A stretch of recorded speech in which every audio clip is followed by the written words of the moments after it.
You ask Tiger to solve. This deals with linear equations with one unknown. The final result is x equals -40. Let's solve it step by step. Simplify the expression. Break up the fraction. Find the greatest common factor of the numerator and denominator.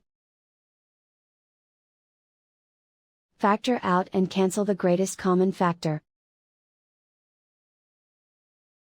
Swap sides.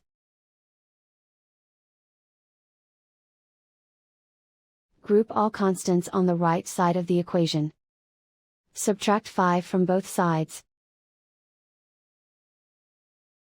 Group like terms. Simplify the arithmetic.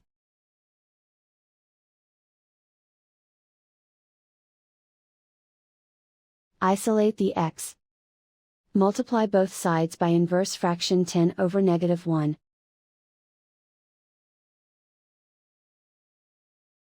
Group like terms.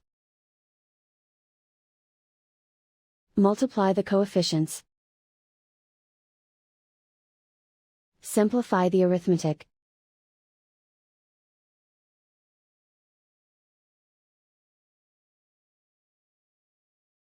And so the final result is x equals -40.